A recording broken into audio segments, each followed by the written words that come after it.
በመላው ዓለም የምትገኙ ኢትዮጵያውያን የአድዋን በዓል ስናስብ አባቶቻችን ለሀገራቸው ፍቅር ሀገራቸውን እንዴት አድርገው እንደወደዱ የምናይበት፣ የምናስብበት፣ የምናስታውስበት በዓል ነው አድዋ ማለት ነው። ታዲያ እነዚህ አባቶቻችን በኖሩበት ሀገር የአሁኑ ትውልድ ምንድን ነው የሚያደርግ? አባቶቻችን ሀገር ለማዳን ከሌላ ሰው ጋር ይዋጋሉ።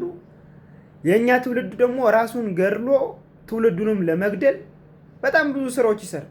ብቻ ገንዘብ ያስገኘው ብቻ እንጂ ባለስልጣኑ ጉቦ እየተቀበለ ሀገሩን መሸጥ፣ ጉቦ እየተቀበለ የማይገባውን ሰው ከማይገባው ቦታ ማስቀመጥ፣ ወጣቱ ደግሞ በቃ ነገ ተምሮ ራሱንም ከትልቅ ደረጃ ደርሶ ሀገርንም የሚጠቅምበትን ኃላፊነት ላይ ለመቀመጥ አይጥርም። በቃ ብቻ ገንዘብ ያስገኘለት እንጂ ማንኛውንም ነገር ያደርጋል። ነውር እንደ ዕውቀት የታየበት ዘመን በእውነቱ የአሁኑ ዘመን ነውር ማለት ነው። ነውር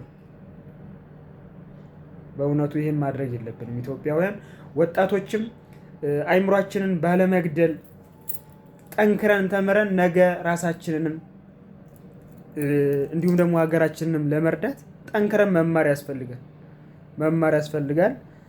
እንዲሁም ደግሞ ጠንክረን መስራትም ያስፈልጋል።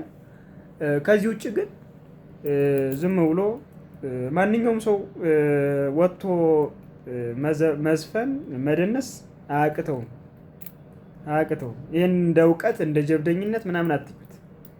ይሄ በጣም አላዋቂነት ነው። በእውነቱ አላዋቂነት ነው እና ራሳችንን የሚጠቅም ነገር እንዲሁም ደግሞ ትውልድን የሚጠቅም ነገር ልንሰራ ያስፈልጋል።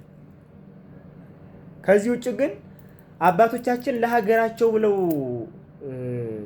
ሕይወታቸውን በሰውባት ሀገር ኢትዮጵያዊ ነኝ ብሎ መኮፈስ ብሎም ደግሞ እኔ ኢትዮጵያዊ ነኝ ብሎ መጥራት በእውነቱ በጣም የሚያሳፍር ነው።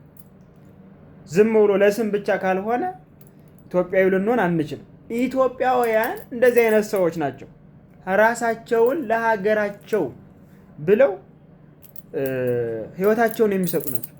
ታዲያ እኛ ግን ጉቦ እየተቀበልን ሀገርን የሚጎዳ ሰው፣ ለሀገር የማይጠቅም ሰው፣ እውቀት የሌለውን ሰው ከማይገባ ቦታ እያስቀመጥን እንዲሁም ደግሞ ወደ ሀገር ውስጥ መግባት የማይገባውን ነገር እያስገባን ገንዘብ እየተቀበልን ስለ ራሳችንና ስለ ራሳችን ቤተሰቦች ብቻ የምንጨነቅ ስለ ትውልድ የማንጨነቅ ይሄ በጣም ተገቢ አይደለም። አስቡበት።